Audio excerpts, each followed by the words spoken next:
Sayyidina Muhammadin wa ala alihi wa sahbihi ajma'in wa ba'd.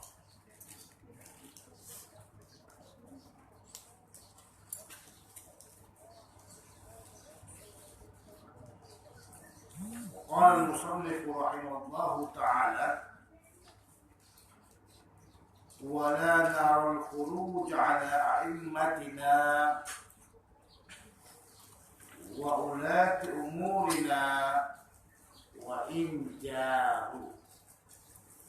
Ini jaru ini jangan sampai hilang.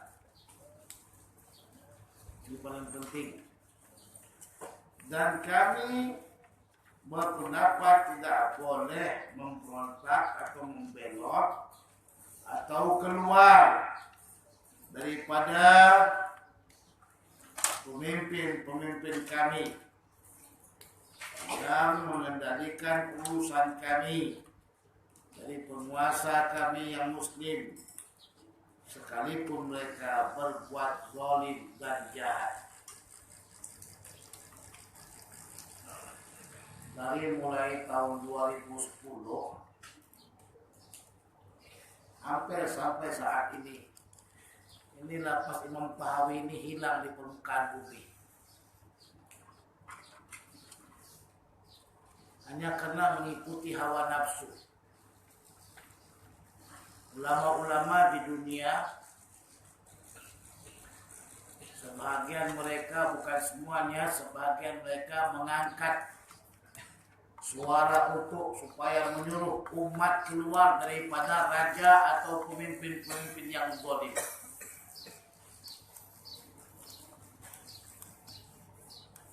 Tidak pernahkah mereka baca kitab Tahawi? Pernah. Tapi nafsu mereka lebih kuat dibandingkan dengan iman mereka, sehingga mereka mengajak orang untuk keluar daripada raja-raja yang zalim.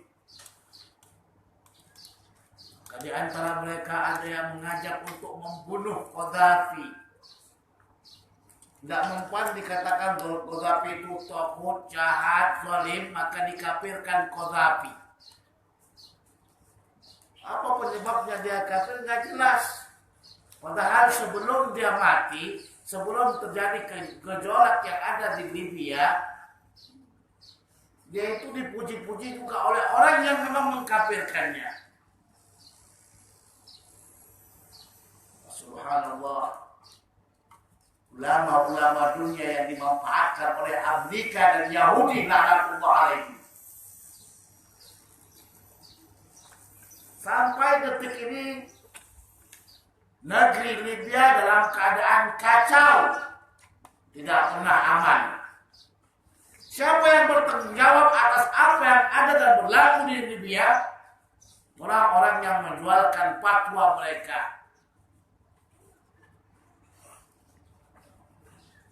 Berfatwa, memberikan fatwa kepada NATO agar Qaddafi dibunuh. Benar, kita tidak ingkarkan Qaddafi itu adalah zalim.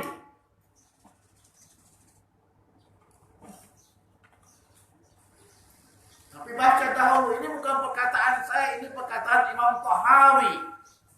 Wala nara al-khuruj ala a'immatina wa ulati umurina wa in jaru. Mana wa in jaru wa in qatala nas wa in kana fasiqan. Walaupun dia bunuh orang, walaupun dia fasik, tidak boleh keluar. Kenapa tidak boleh keluar? Karena keluar daripada genggaman kekuasaannya akan mendatangkan darurat yang lebih besar. Makanya irtikabu akhafud dararaini, mengambil darurat yang lebih kecil dibandingkan darurat yang lebih besar. Karena mereka ada sama mereka senjata. Kalau dia mau menembak, mau merangi, bukan saja kadang yang keluar itu, yang memberontak itu yang dibunuh. Kadang orang rakyat sipil terbunuh. Yang patut dijaga. Makanya Azhar Syarif tidak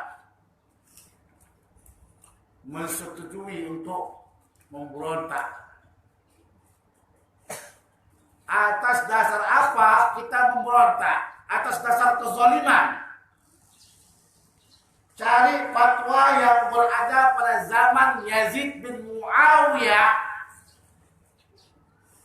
bahwa di sana ada ulama yang menyuruh mereka untuk keluar dan khuruj memerangi Yazid dengan berbagai macam kefasikan yang telah dibuat oleh Yazid.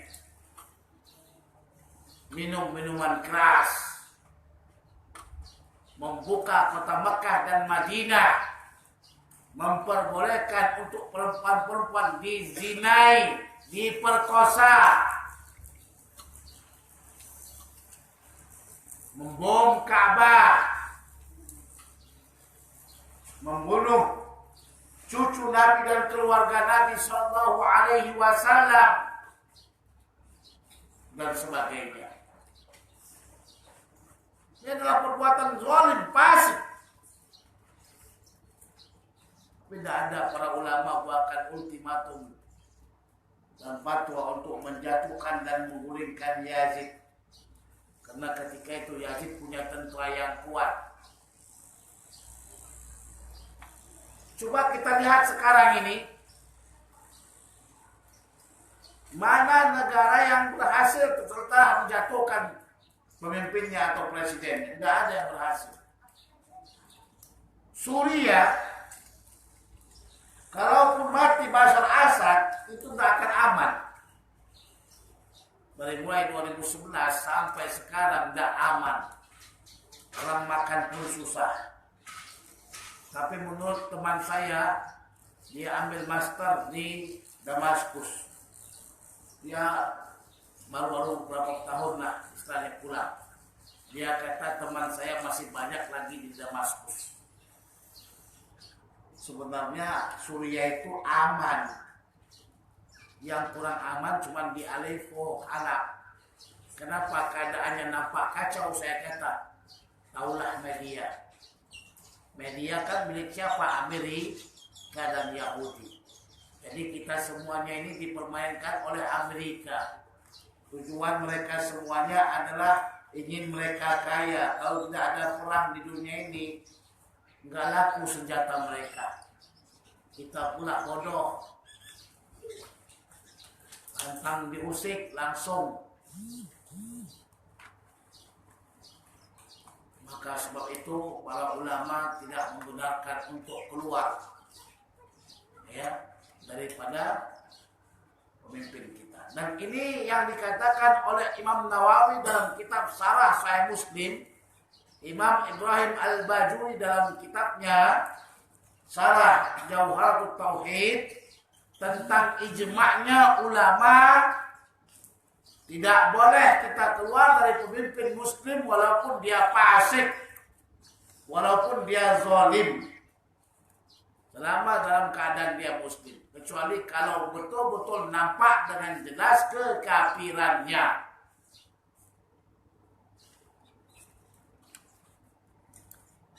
Ini adalah ijma'. Kenapa seolah-olah kita dari tahun 2010 sampai 2000 sekarang ini tidak nampak ijma'nya ya? Karena masalah kursi, gara-gara kursi dan dunia hilang ilmu orang. Padahal perkara ini adalah diijma'kan. Dari mulai tahun 2010 sampai sekarang saya bicara ini, maka banyak orang yang tidak suka dengan saya. Alhamdulillah. Yang saya sampaikan qala Nabi, qala Rasul, qala ulama. Mereka tidak suka yang apa-apa. Tapi lambat laun setelah balik tahun demi tahun baru nampak kita apa yang berlaku dengan Libya, apa yang berlaku dengan Suriah, apa yang berlaku dengan Mesir, apa yang berlaku dengan Yaman. Tidak ada kebaikannya. Sampai detik ini tidak ada kebaikannya. Karena yang mereka angkat katanya adalah demokrasi. Siapa punya demokrasi? Itu punya Amerika. Kita gunakan demokrasi itu kan apa? Kena darurat saja. Kalau katanya ada bendera mau diangkatkan, itu berarti Amerika sudah masuk. Maka terbitlah buatan-buatan Amerika, ISIS dan sebagainya.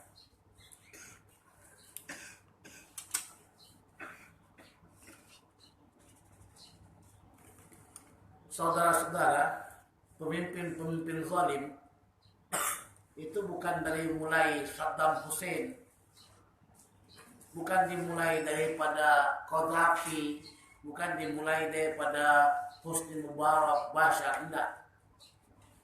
Pemimpin-pemimpin zalim itu sudah mulai daripada Bani Umayyah lagi. Dari Bani Umayyah, Bani Abbasiyah, Bani Utsmaniyah sudah ada pemimpin zalim.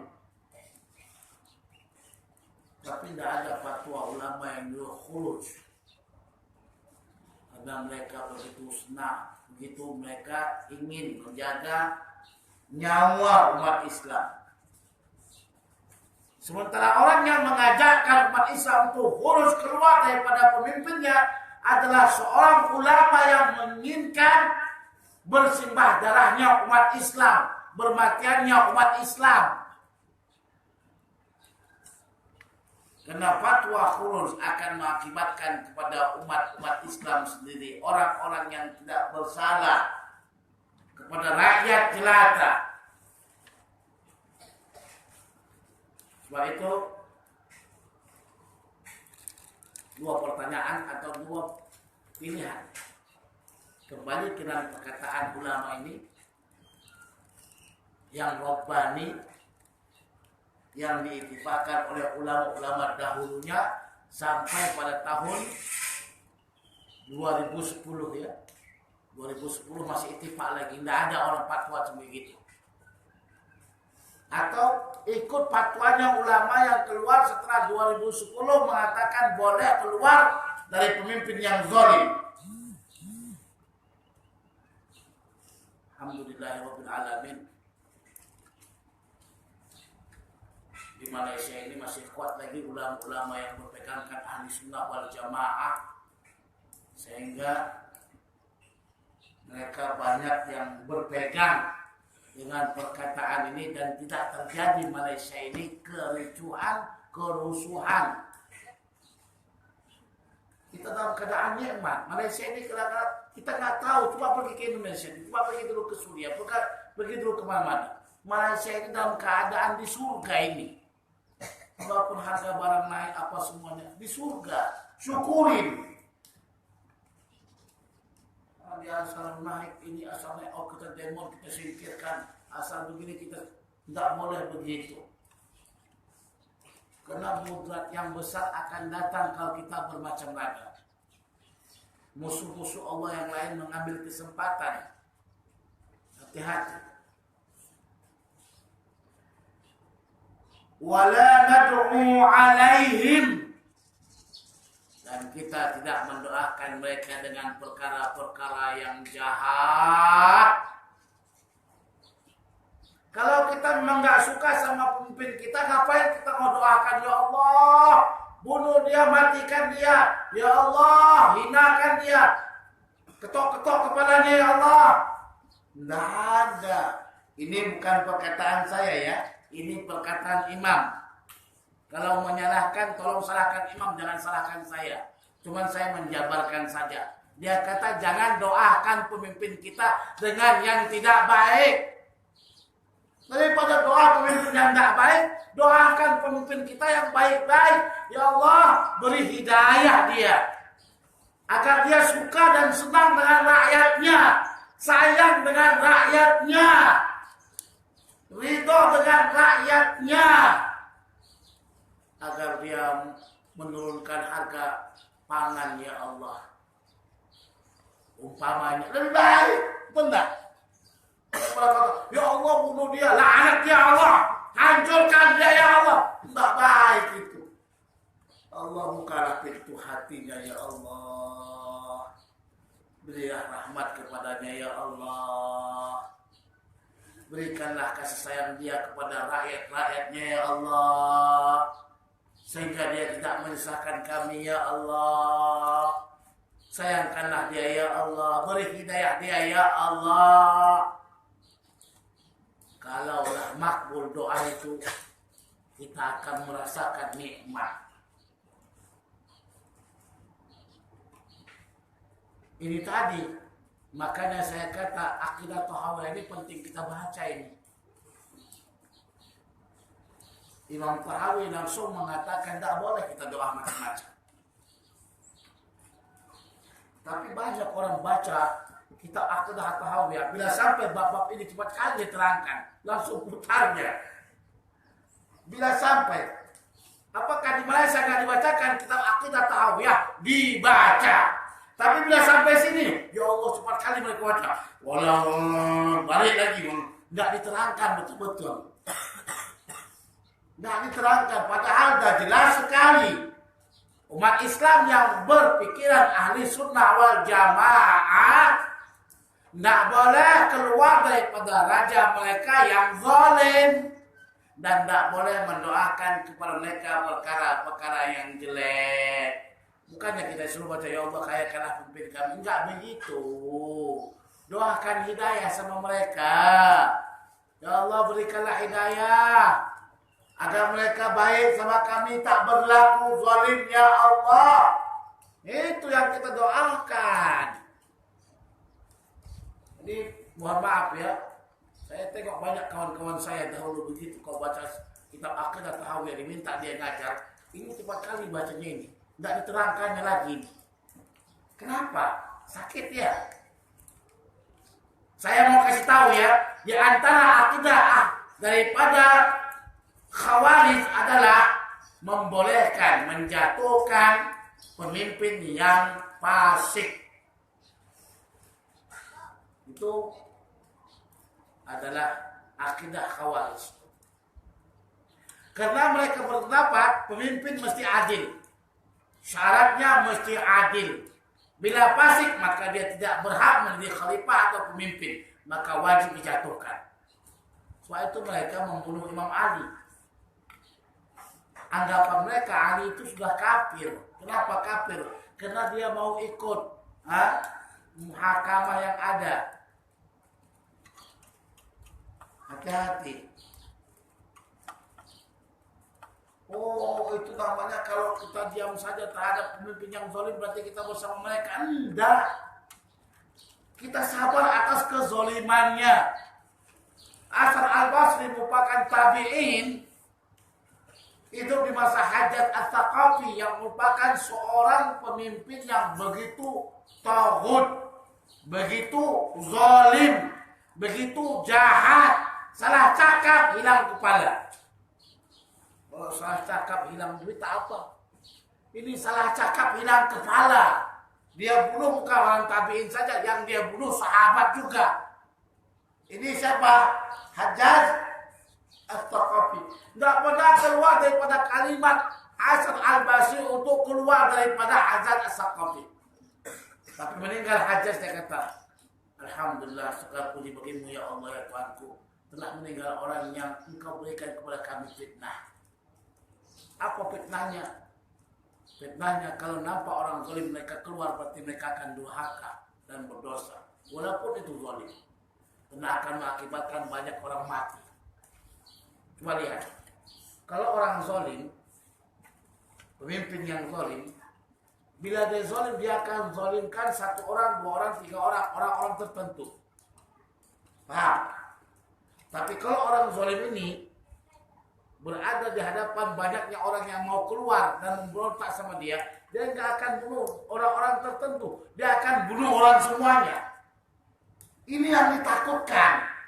Makanya nggak boleh keluar daripada orang yang zalim. Cuma berdoa sajalah kita, ya Allah, sabarkan kami ya Allah. Kalau mati dibunuh, resiko. Kok resiko? Ya namanya dakwah. Zakaria saja pun mati dibunuh. Seseorang yang berdakwah nggak mau menerima resiko, nggak usah dakwah lah. Orang yang berdakwah itu mesti banyak resikonya. Yang ditangkap, yang dipukul, yang dicerca, yang dimaki dan sebagainya. Sedangkan Nabi saja mendapatkan berbagai macam resiko dakwah yang begitu hebatnya. Ya, ini ajaran yang sebenarnya. Tolong dicatat, diajarkan ke anak-anak kita, jangan ajarkan pemikiran khawarij. Bahkan, tak maaf saya, belakangan ini saya dengar kalau silap daripada yang menyampaikan kepada saya bahwa Tuan Guru Adi Awang juga mengatakan itu. Tidak boleh keluar daripada pemimpin yang zalim, itu ditekankan itu. Cuma ada kadang-kadang yang betul-betul semangat kali tapi nggak ada punya ilmu. Imannya katanya kuat kali, semangat kali, ilmunya nggak ada. Ayo keluar. Ini akan buatkan bahaya. Bukan hanya kepadanya, kepada orang lain juga membahayakan. Wala nanzi'u yadan min ta'atihim.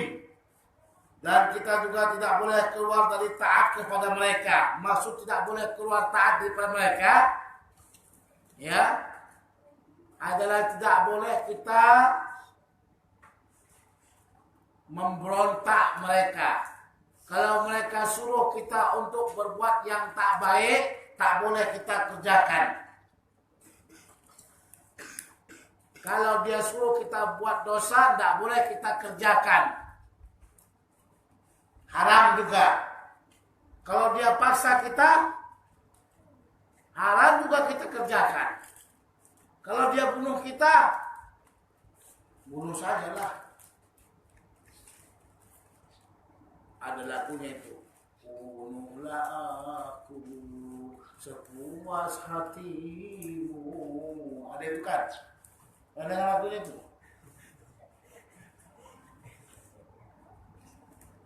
Kalau mereka ingin bunuh aja. Tapi kalau untuk suruh taat, untuk mengerjakan yang tidak boleh, tidak boleh. Tapi saya dipaksa, tidak boleh.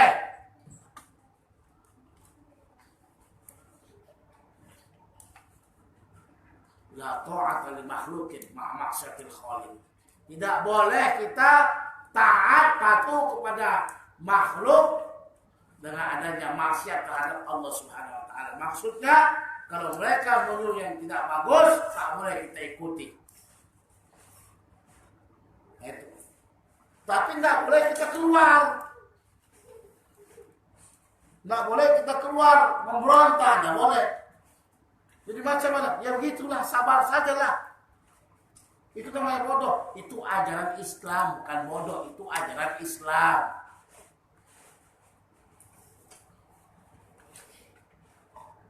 Makanya banyak orang yang menyalahkan Syekh Muhammad Buti. Muhammad Buti tidak sebenarnya mendukung Bashar Assad. Tidak. Tapi menjaga arwah manusia. Agar jangan mereka itu mati semuanya. Wa la ta'ata min ta'atillahi azza wa jalla faridah. Dan kami pandang patuhnya kami kepada mereka itu daripada patuhnya kepada Allah. Ini yang ingin dijauhkan oleh orang-orang barat supaya kita jatuh dan hancur. Kenapa umat Islam kuat? Kenapa umat Islam kuat? Karena mereka punya akidah patuh kepada pemimpin. Ada pertanyaan orang, kenapa orang Thailand negaranya kuat sekali sampai dijajah nggak terjajah kata orang. Kenapa? Karena mereka punya kepercayaan raja itu adalah utusan Tuhan mereka yang tidak boleh diingkari, dan dia merupakan Tuhan mereka juga. Makanya mereka itu begitu taat sama rajanya kan, sampai kalau lagi jalan mereka semua duduk tunduk kan. Kita nggak suruh begitu. Cuma kita disuruh bagaimana? Taat sama pemimpin, gunanya apa? Menguatkan keadaan kita, kerajaan kita. Taatnya di mana? Taatnya dalam masalah-masalah yang sudah disepakati tentang masalah itu adalah merupakan ketaatan, bukan maksiat.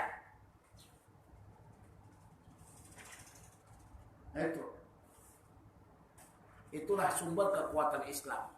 Ketika para rakyat taat kepada pemimpinnya, maka Islam akan kuat. Tapi kalau sudah rakyatnya nggak patuh dengan pemimpin, biasanya negara itu akan hancur. Makanya Islam diajak untuk benar-benar taat kepada pemimpinnya, dan taat kepada pemimpin merupakan taat kepada Allah Subhanahu wa Ta'ala. Kuat ini, kalau kita kaji lagi, ya, slogan ini atau moto ini merupakan kekuatan Islam. Kenapa mereka mati-matian untuk berjuang sama para nabi, sama Nabi Muhammad SAW? Kenapa mereka menganggap perjuangan mereka itu adalah perjuangan yang diridhoi oleh Allah? Kenapa umat Islam ikut berperang dengan raja-raja mereka, kuat mereka, semangat mereka? Karena mereka yakini kebersamaan mereka dengan para pemimpin mereka itu adalah yang diridhoi oleh Allah. Disitulah kekuatannya. Malam ya'muru bima'siyatin, selama pemimpin itu tidak menyuruh bermaksiat. Kalau udah ngajak maksiat, tidak boleh diikuti. Cuman nggak boleh kita keluar.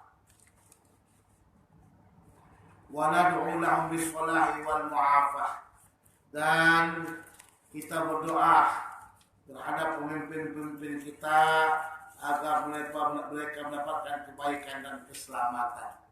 Ini yang semestinya. Apalagi hidayah. Sebagian para ulama-ulama dulu, kalau mereka dekat dengan pemimpin, disuruhlah doa mereka pertama. Yang paling mereka doakan, Allahumma hadi amiri umpamanya, Allahumma hadi raisi, Allahumma hadi maliki. Ya Allah, Tuhan berikan hidayah kepada raja-rajaku, kepada pemimpinku. Itu satu hal yang menggoyangkan hati mereka. Kenapa perlu hidayah? Karena mungkin kurang baik, makanya minta hidayah. Tapi kita semua minta hidayah. Ihdinas siratal mustaqim, ya kan begitu. Ini juga penting. Akar ahli sunnah wal jamaah itu di mana? Wa nattabi'u sunnata wal jama'ata, dan kita mengikuti sunnah dan jamaah. Apa itu sunnah? Yaitu apa saja yang ditinggalkan oleh Nabi Sallallahu Alaihi Wasallam, apa saja yang diajarkan Nabi Sallallahu Alaihi Wasallam, berpegang teguh dengan apa yang Rasulullah ajarkan kepada kita. Wal jamaah, dikembalikan kepada apa yang telah diajarkan oleh para sahabat Nabi, para keluarga Nabi. Itulah yang dikatakan jemaah. Jadi yang mengikuti alur ini adalah 4 madhab: Maliki, Hanafi, Hambali, Syafi'i. Dan dalam akidahnya Imam Abu Hasan al-Asy'ari dan Imam Mansur al-Maturidi. Ada hadis yang bergelarkan hasan. Taraktu fikum amrayni, in tamassaktum bihima lam tadillu abada. Kitab Allah wa itrati ay ahli baiti. Hadis ini dikeluarkan oleh Imam Ahmad. Aku tinggalkan kepada kamu 2 perkara yang kalau kamu berpegang kepada keduanya dan tidak akan kamu sesat, yaitu Al-Quran dan keluargaku ahli baitku.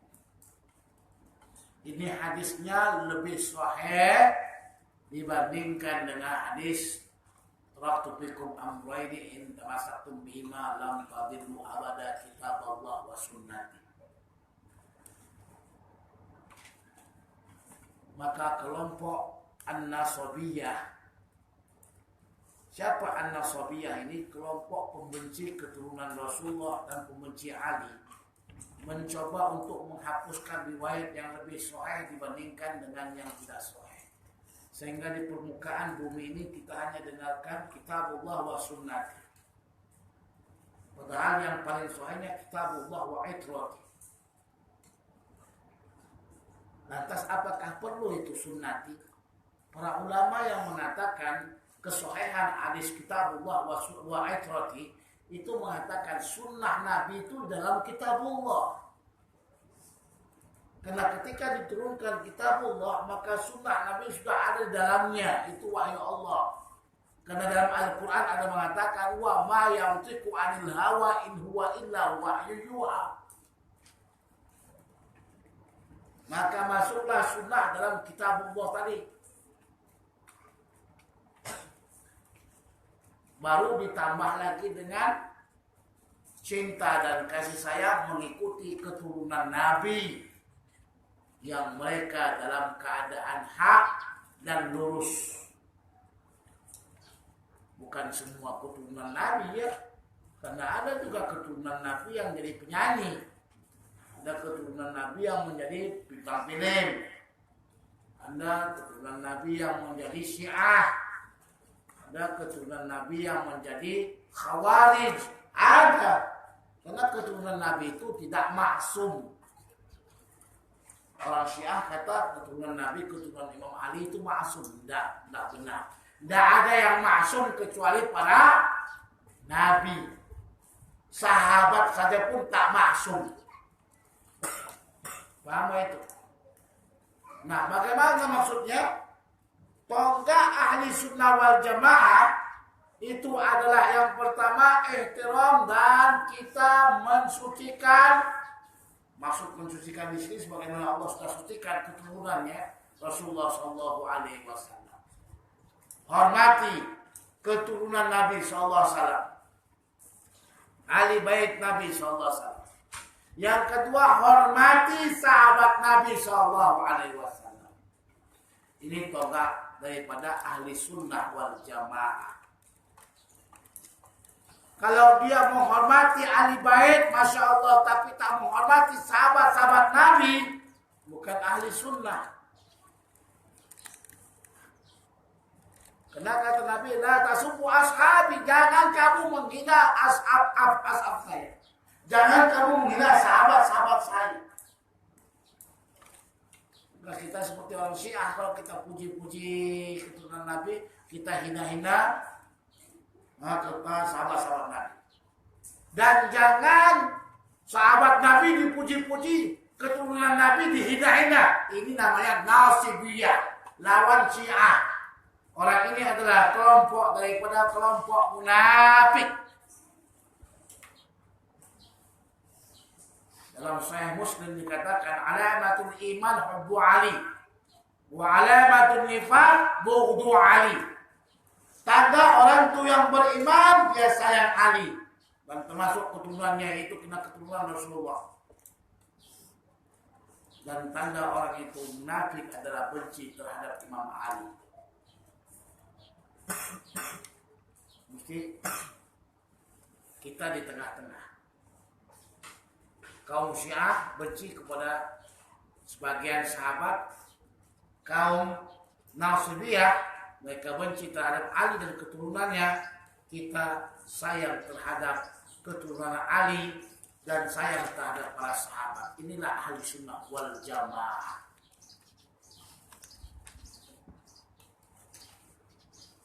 Wa najtanibu syududa wal khilaf wal furqah. Dan kita jauhkan hal-hal yang ganjil-ganjil, yang sangat jarang, dan Kita jauhkan perkhilafan dan perselisihan dalam akidah. Dalam akidah ya, bukan di dalam fikih. Dalam fikih mau buat apa saja silakan, mau ambil mazhab Syafi'i silakan, Maliki silakan, pagi ini Maliki silakan, sorenya Syafi'i silakan. Tidak penting kita tetap itu tidak ada masalah. Yang penting jangan sekali-kali dalam satu ibadah kita campurkan ibadah itu Syafi'i Maliki. Contoh saya sholat, wudhunya Maliki, sholatnya Syafi'i, sah atau enggak sah? Atau batalnya batal Maliki. Kemudian kita sholat, itu enggak bisa. Semuanya kita apa saja ibadah yang berhubungan dengan satu ibadah, kita semua satu mata. Nah saya zakat mazhab Hanafi saja. Nah nanti saya puasa ini pakai mazhab Maliki. Tidak apa-apa. Tidak ada masalah. Dalam masalah fikih tidak masalah. Dalam masalah tauhid ini yang perlu kita tahu. Dalam masalah tauhid dia terbagi dua. Ada masalah usulnya, ada masalah furu'nya. Masalah usul tak boleh berselisihan. Dalam masalah usul nggak boleh. Masalah usul ini nggak boleh berselisihan. Kalau selisih, kafir. Dalam masalah furu' ada perselisihan. Makanya dalam fikih, dalam tauhid juga ada pendapat yang begini, pendapat yang begini.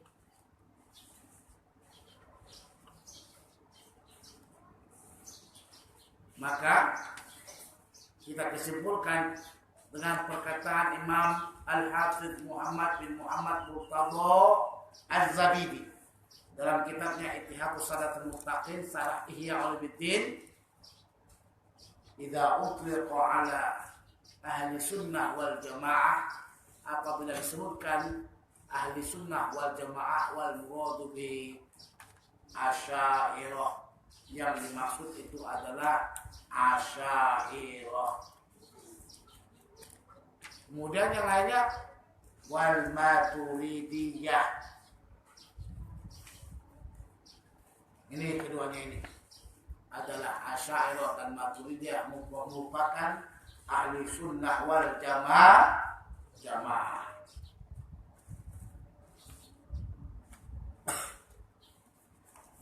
Sebenarnya kalau perbedaan dalam masalah fikih tidak ada masalah ya, tidak akan membuatkan perpecahan. Tapi yang mendatangkan perpecahan itu adalah perbedaan tauhid. Contoh perbedaan kita dengan kaum Mu'tazilah, perbedaan kita dengan kaum Murji'ah, perbedaan kita dengan kaum Qadariyah, perbedaan kita dengan kaum Khawarij, perbedaan kita dengan kaum Syiah, perbedaan kita dengan kaum Nasabiyah. Selama ini kamu tahu cuma Syiah saja. Yang membuatkan Syiah gitu getol dan masyhur di permukaan bumi Allah ini adalah kaum Nasabiyah. Ini tahu kamu, kaum Syiah memang sengaja dibesar-besarkan oleh kaum Nasabiyah agar orang benci dengan Syiah. Saya kasih tahu sama kita semuanya, dipegang erat.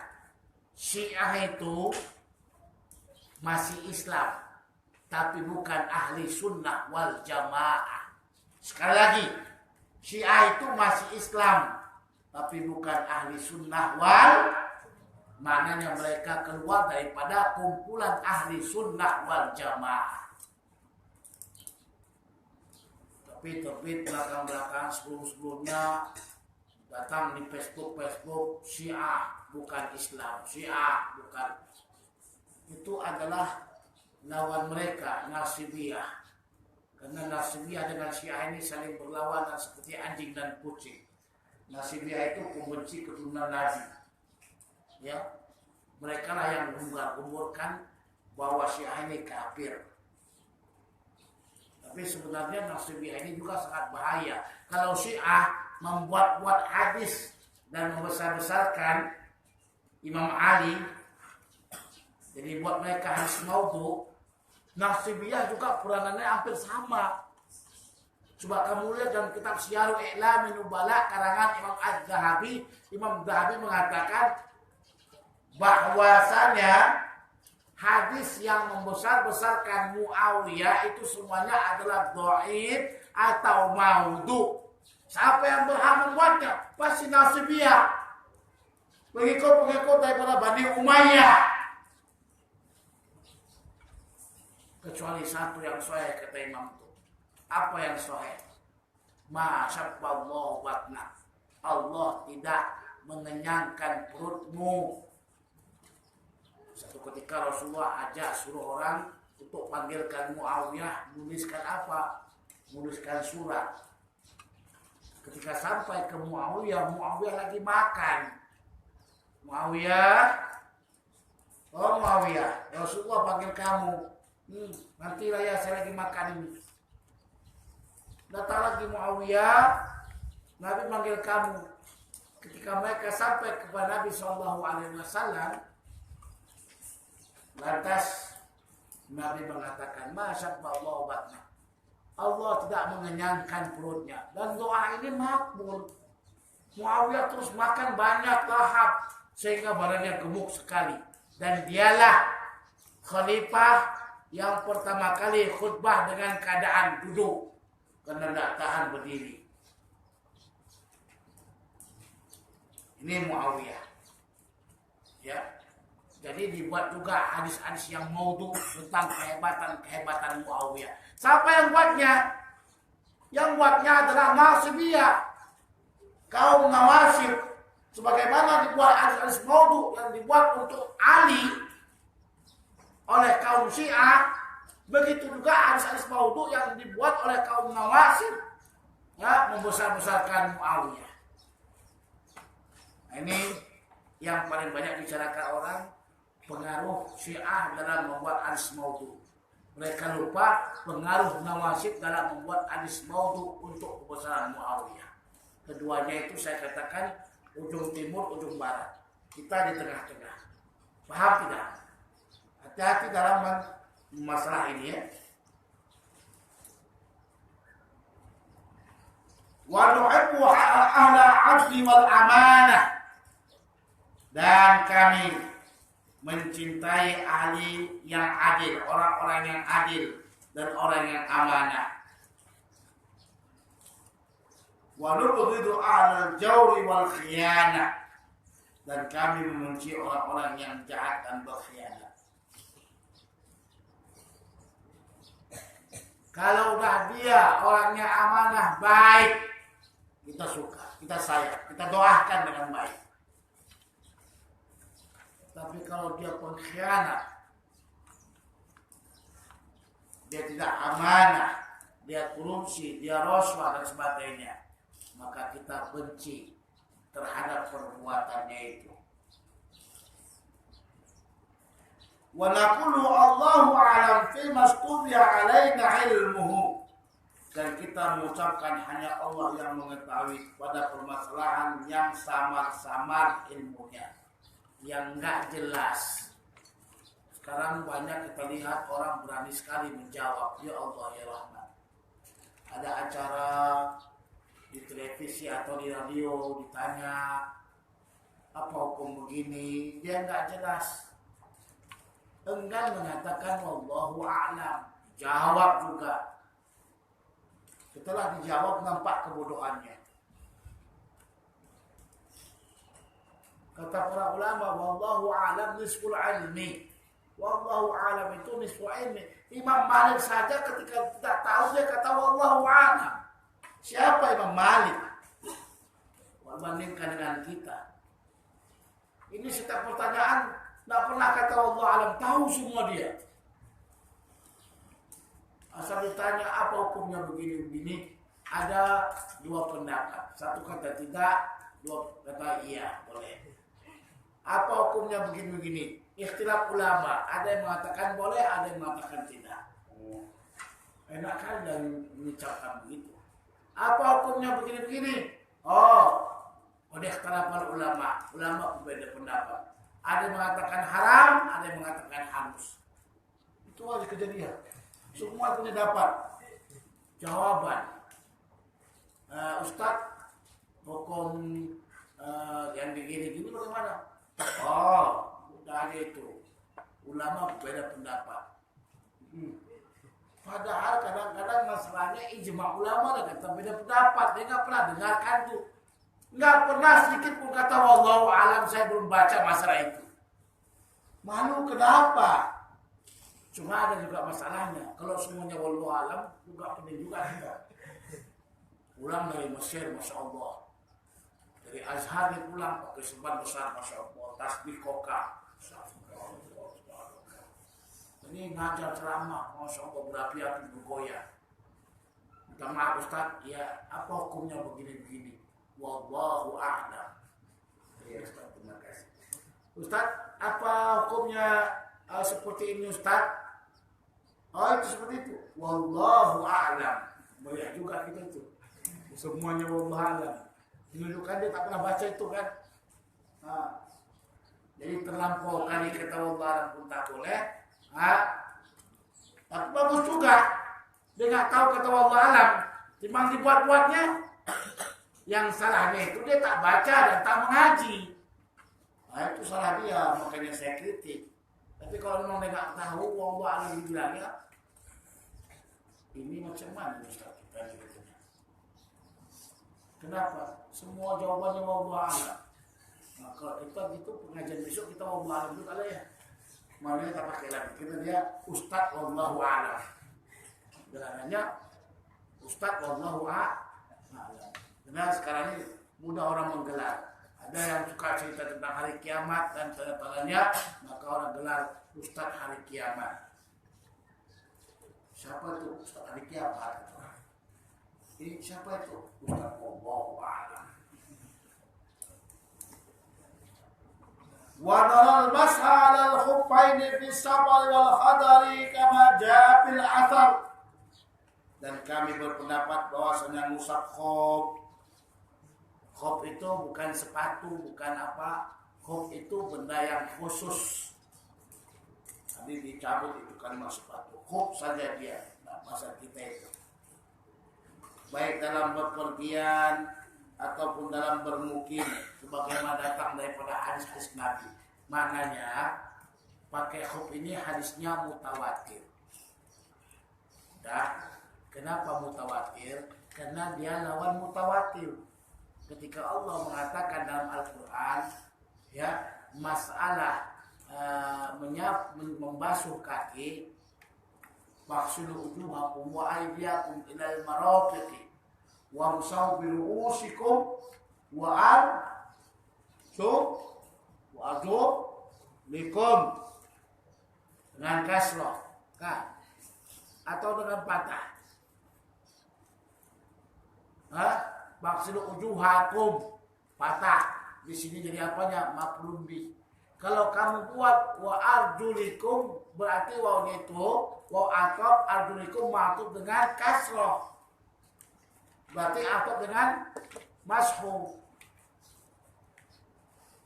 Kaki berarti disapu. Tidak benar lagi. Wa arjulakum itu atopnya daripada sebelumnya. Ujuhakum dipatahkan dia. Maka jadilah kaki itu dibasuh bukan disapu. Paham? Dibasuh bukan disapu. Nah ini ayat mutawatir. Kena Al-Quran mutawatir, ayat mutawatir. Basuh kaki itu wajib dengan mutawatir. Untuk menghilangkan hukum itu mesti ada hadis yang mutawatir. Maka menyapu khuf menghilangkan hukum menyapu membasuh kaki kan dengan syarat-syaratnya. Apa syaratnya? Syarat khuf lah sapu bukan membasuh. Sudah? Setelah disapu bukan basuh, berarti kita tidak lagi memakai wa arzulakum. Bukan gunakan wa arzulakum. Nah ini masalah Sebenarnya bukan masalah tauhid, ini masalah fikih. Cuman masalahnya orang Syiah nggak berpendapatan seperti ini. Makanya Imam Tahawi buat ini.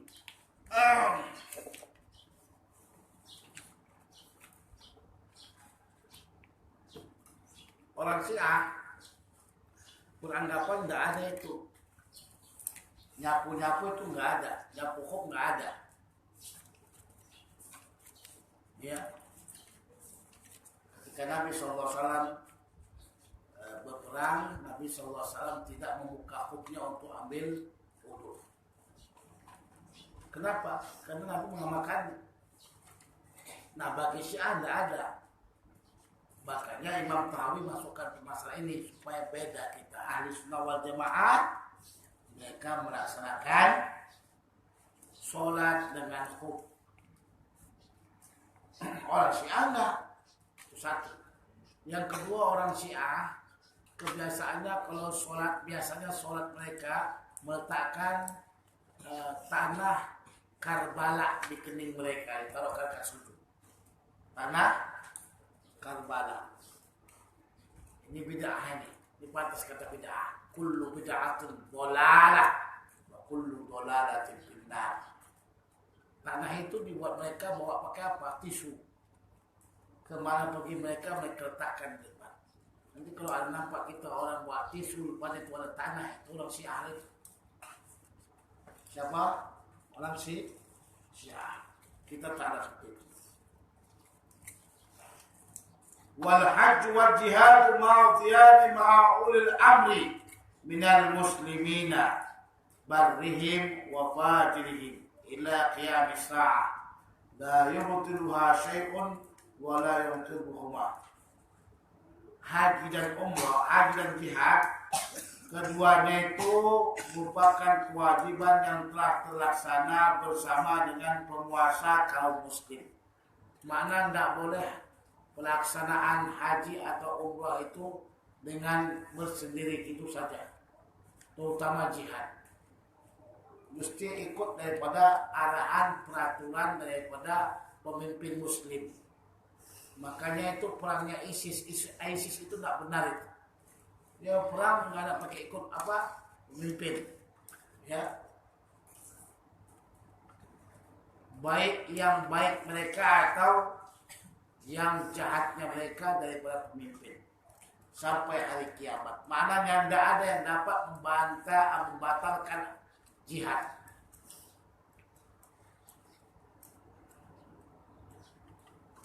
Keduanya dapat dibatalkan, dihapuskan oleh sesuatu apapun.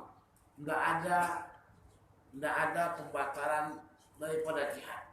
Jadi berlaku fitnah terhadap Azhar, bahwasanya Azhar mencoba untuk menghilangkan bab jihad di fikih-fikihnya umat Islam dalam pelajaran-pelajaran mereka. Itu tidak benar. Itu fitnah terhadap Azhar. Azhar mencoba untuk memahami umat yang mana jihad, mana enggak jihad. Karena mulai tahun 2000 dan sebelumnya, itu umat Islam, sebahagian mereka yang radikal, mencoba untuk bunuh orang lain, bahkan orang Islam. Maka Al-Azhar Asy-Syarif sebagai lembaga Islam tertinggi mencoba untuk menerangkan jihad itu yang bagaimananya. Itunya sebenarnya. Tidak ada kalimatnya Al-Azhar ingin pupus atau hapuskan hukum jihad dalam bab fikih. Itu fitnah terhadap Azhar.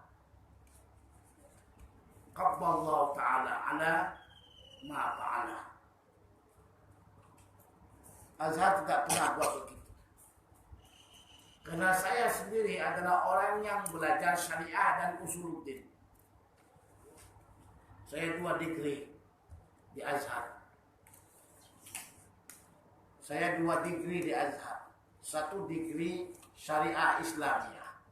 Yang kedua degree usuluddin. Jadi saya lebih mengetahui lagi. Karena saya dah tahu mana-mana kitab saya dahulu di syariah, mana-mana kitab saya di usuluddin. Jadi orang yang mentoma itu adalah orang yang mendustakan, karena tujuannya untuk membesarkan gerakan mereka, membesarkan kumpulan mereka. Azhar tidak seperti itu. Mereka lupa bahwasanya mereka nanti akan mati. Apa yang mereka bawa juga akan lenyap. Sementara Azhar akan tetap berdiri kokoh sampai ratusan tahun. Itu Azhar bukan main-main, itu banyak ulama-ulama mendoakan Azhar dahulunya. Sehingga sampai sekarang Azhar itu tetap berdiri. Tidak ada sekolah yang kuat seperti itu. Zaitun yang lebih awal daripada Azhar itu pernah tutup. Tutup langsung Zaitun. Tapi Azhar tidak pernah ada ceritanya Azhar itu ditutup.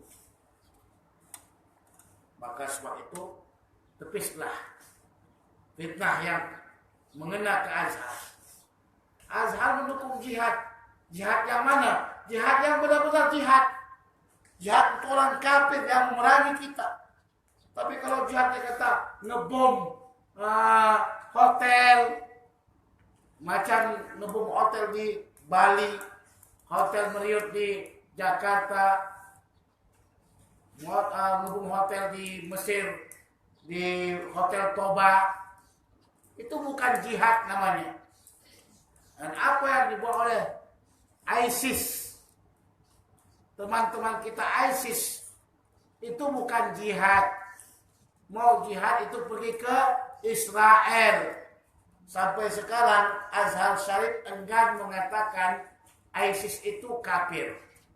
Coba lihat, begitulah Azhar Syarif. Azhar Syarif cuma mengatakan ISIS itu khawarij, keluar daripada ahli sunnah wal jamaah.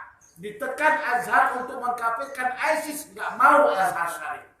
Coba, karena mengkafirkan itu bukan main-main itu. Makanya kita mesti bijak melihat Azhar Syarif ya. Dipertegaskan lagi oleh Imam At-Tahawi, jihad itu sampai hari kiamat. Tidak terputus dia. Wa nu'minu bil kiramil katibin, dan kita percaya dengan adanya kiramul katibin, malaikat yang menuliskan amal kebaikan dan kejahatan. Fa inna Allah qad ja'alahum 'alaina hafizin, dan Allah telah menjadikan mereka itu sebagai orang yang menjagakan catatan amal kita.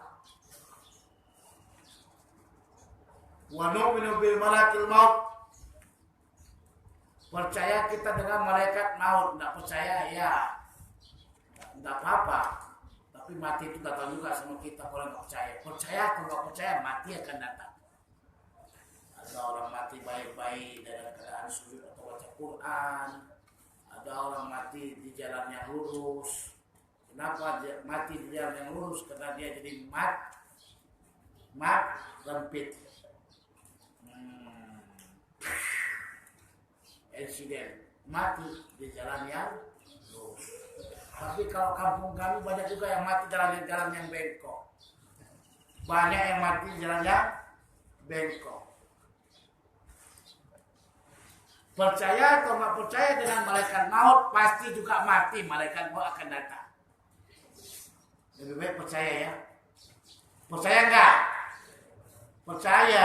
Nggak percaya datang juga malaikat maut, percaya juga akan datang. Kalau kita percaya, kita siap-siap lah. Ini kayaknya di dunia ini macam nggak mau siap-siap. Macam gini, kereta mau datang sebentar lagi, dia masih lagi duduk nyantai-nyantai. Ya siap-siap lah, barang dikemas. Jadi enak, mudah dia. Ini datang tiba-tiba, Masya Allah, Tabarakallah. Kalau tidak katanya malaikat maut, tengok orang yang jahat-jahat itu, dia berikan cabutnya. Makanya kita tengok orang yang jahat-jahat itu kok mati, ada yang nganga, matanya mendil, begitu. Betul enggak? Ada orang yang tukang minum khamar, dicabut sama malaikat maut, mati dalam keadaan seperti itu. Ada di Indonesia kejadian minum khamar, habis minum khamar, minum brandy, whisky, kepala pening, jadi putar-putar dia. Karena berputar-putar masuk ke dalam paret. Bila masuk ke dalam paret, jam lah. Apa lagi? Namanya hidungnya udah masuk ke dalam air. Ada yang waliyatubillah ya. Ada yang minum khamar, mabuk, kemudian berzina, baru pulang dia bawa ke motor motosikal, ada kereta atau truk berhenti, dan dia langgar truk tuh, mati di jalan yang bengkok. Nah, itu mati jalan bengkok itu kena nggak nampak dia ada truk, paham? Innalillahi wa inna ilaihi raji'un. Kalau boleh kita berdoa kepada Allah, ya Allah, Allahumma khtimna bi husnil khatimah. Sama-sama. Allahumma khtimna bi husnil khatimah. Allahumma khtimna bi husnil khatimah. Allahumma khtimna bi husnil khatimah. Ya Allah biha, ya Allah biha, ya Allah biha, ya Allah bi husnil khatimah, ya rabbal alamin. Jadi kalau kita berkeinginan kalau meninggal dalam keadaan baik, nah, lagi baca Quran, lagi sholat, ya, itu yang kita inginkan. Al-muwakkal biqabdi arwahil alamin, yang ditugaskan untuk mencabut seluruh makhluk. Jadi malaikat ini mencabut. Dulu kita selalu dengarkan, bila datang Israel mencabut nyawamu, semua akan menggigit sekujur tubuhmu. Pernah dengar lagu itu? Pernah? Oh, kalau lagu kucing-kucing tahi dengarnya. Tentu sering-sering lakukan itu. Jadi saya pernah duduk-duduk, ada pula Nasyid Mak-Mak. Nasyid Mak-Mak tahu kan? Band Tampar. Lagu semuanya lagu mati. Saya kata ini ngajak mati ini. Udah habis lagu itu. Itu lagu mati itu.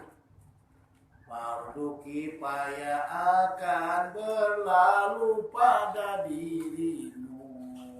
Ada juga lagi kematian. Pasti mak-mak kita sini hafal juga itu. Lagunya itu apa? Apa lagunya? Lupa saya. Ya, itu bagus diulang-ulang mak-mak ya. Lagu-lagu mati itu lagu bagus diulang-ulang supaya kita ingat mati. Apa lagunya Allahumma sholli ala sayyidina Muhammad? Mak-mak kami suka lakukan itu. Nah, supaya kita pikir jangan dunia ini aja kita kejar.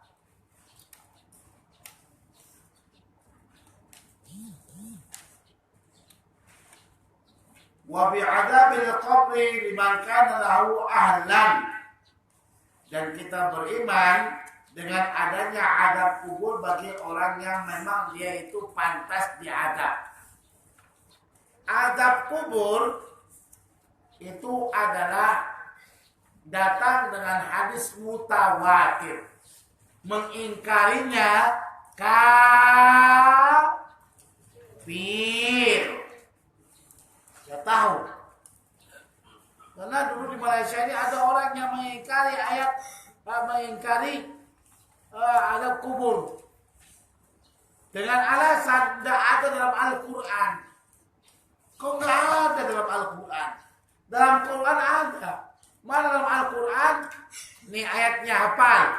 Dalam Al-Quran ada ayatnya tentang azab kubur. Mana dia? Wa ma yantiqu 'anil hawa in huwa illa wahyun yuha. Itu ayatnya. Mana keterangannya? Sayyidah Aisyah disuruh untuk berta'awudz dengan 4 benda. Di antara salah satunya adalah azab kubur.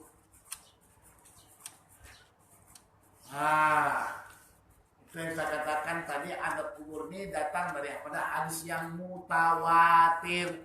Tidak boleh ada orang yang mengingkarinya. Jangan diingkari. Diingkari kafir. Kalau tidak percaya kamu ada azab kubur, kolek kubur, atau nanti ada orang mati, kamu pergi ke sebelahnya dikuburkan. Biar kau tengok dulu macam mana hebatnya azab kubur. Udah.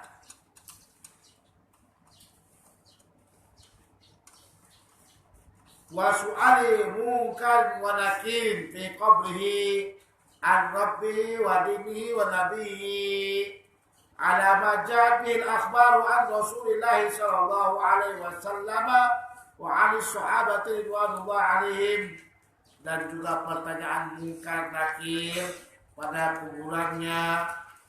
Ditanya, apa tanyanya? Siapa Tuhanmu? Siapa, apa agamamu?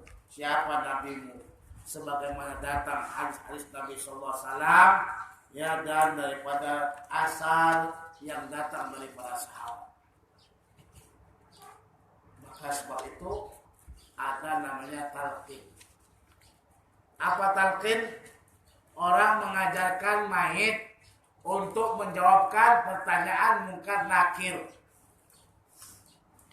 Kata orang, untuk apa diajarkan? Mayat dah mati, tidak ada keluh. Bodoh betul jadi orang. Yang perlu itu sebelumnya, nah, dia itu dengan amalan sholatnya, zakatnya dan sebagainya. Kalau dah mati, dah mampu, kata orang Kedah. Apa kata orang Kedah? Mampu.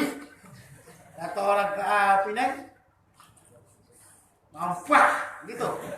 Nah, dokek-dokek juga lah ya. Untuk apa lagi ditalkinkan? Gak dengar dia itu. Setuju? Setuju? Setuju nggak? Setuju. Mata mampir itu nggak lagi perlu lagi ditakin-takin. Ada hadis, ya, walaupun dhaif itu diamalkan. Terlebih juga ada hadis yang hasan dengan lafaz la qulu mautakum bila ilaha illallah. Itu hasan. Rawahu Abu Dawud. Mautakum itu kita katakan mayit, bukan orang yang mau meninggal, mayit. Kenapa mayit? Al-aslu fil kalami haqiqah. Pada dasarnya, asal pada perkataan itu dibawa kepada makna hakikat, tidak boleh kepada majas. Kalau masih boleh kepada hakikat, hanya kepada hakikat, tidak boleh diubah kepada majas. Dan itu masih boleh. Kenapa masih boleh? Karena orang yang tidak meninggal dunia ini sebenarnya masih mendengar perkataan kita, makcik. Maka sebab itulah Sayyidah Aisyah bertanya kepada Rasulullah bagaimana memberikan salam kepada orang yang telah meninggal dunia. Kaifa uqri'u alaihimus salam. Bagaimana saya beri salam kepada mereka yang telah meninggal dunia? Kuli, kata Rasulullah, katakanlah Assalamualaikum daraqaumun mu'minin. Antum sabiqun, nahnu lahikun. Salam sejahtera kepada kamu yang telah meninggal, orang-orang yang berada pada kuburan-kuburannya. Kamu telah mati awal-awal, kami belakangan. Atau sebaliknya. Atau sebaliknya. Itu doa yang diajarkan Rasulullah kepada Sayyidah Aisyah. Maknanya doa di salam ini kepada orang meninggal, dengar nggak? Dengar. Kalau tak dengar, bodohkanlah Rasulullah. Nyuruh benda yang tak elok. Maknanya orang yang meninggal mendengar. Oh, puan-puan. Nah, boleh. Puan-puan malam ini tidur di kamar mayat, bilik mayat, rumah sakit Pinang, boleh? Boleh tak? Boleh. Saya kasih 50 sen. Gurih 50 sen. Mau? Tapi dah mati.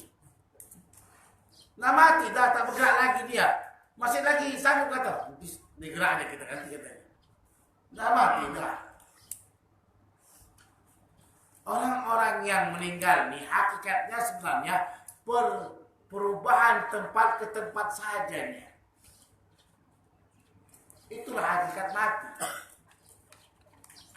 berpisah dari alam dunia kepada alam barzakh.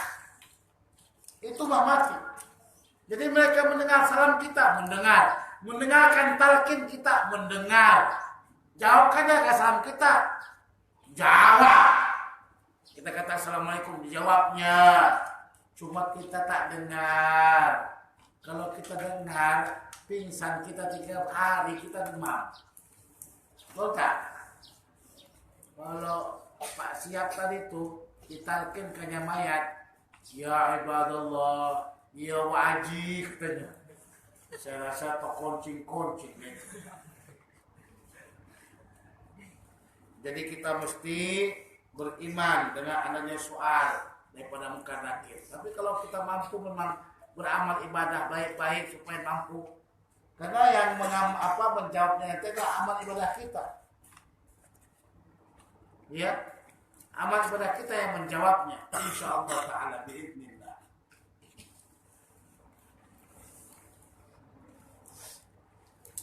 Wal qabru rawdatun min riyadil jannah. Wal qabru rawdatun min riyadil jannah. Kuburan itu adalah merupakan kebun daripada kebun surga.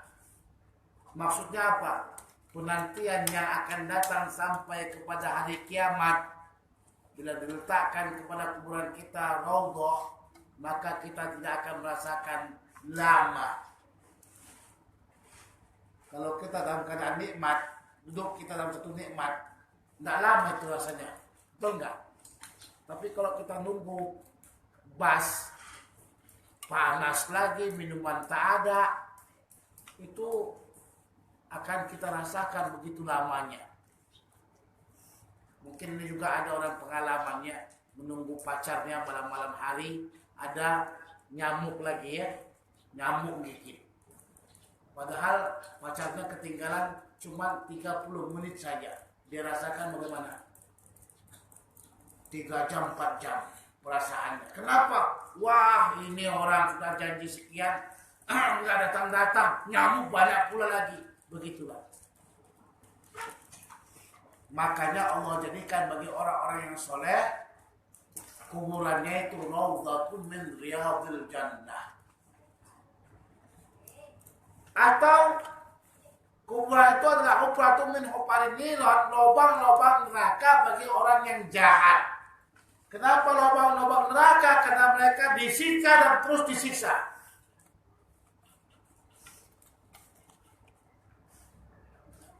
Orang-orang yang merasakan siksaan Allah itu merasakan bahwasannya kuburan mereka lubang-lubang neraka.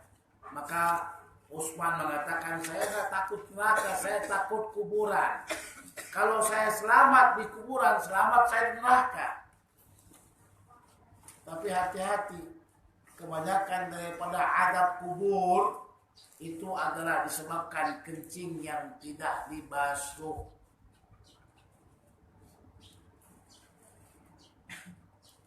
Banyak itu orang-orang muda. Kalau perempuan memang biasa mereka basuh ya. Gak maaf kalau saya. Gak ada perempuan pula kalau kencing dia berdiri. Gak ada itu. Perempuan kalau kencing berdiri gak ada. Di semua jongkok baru mereka akan kasih air. Istinja mereka. Bolehkah kencing berdiri? Boleh kencing berdiri kalau sekiranya datang ada masalah, kewuduan dan sebagainya. Nah, kadang-kadang masalahnya anak-anak muda nih yang kecil-kecil ya, sebelum kamu nanti muda jangan, hati-hati jaga ini. Kencing jangan sembarangan, berdiri, kencing, maaf. Nanti kalau berkencingnya begitu, titikan daripada air kencing itu terkena ke kaki atau ke pakaian. Dan jangan lupa untuk istinja. Ini kita tengok banyak kali anak-anak muda kasih tahu itu. Kebanyakan daripada adab ini dalam kubur itu sudah dikeluarkannya, digoyang-goyangnya masuknya. Sudah aman itu katanya. Aman di mana? Di dunia, di akhirat, di dalam kuburan dia akan dapat siksa. Dalam Sahih Bukhari Rasulullah mengatakan itu. Innahuma la yu'adzabani. Innahuma la yu'adzabani.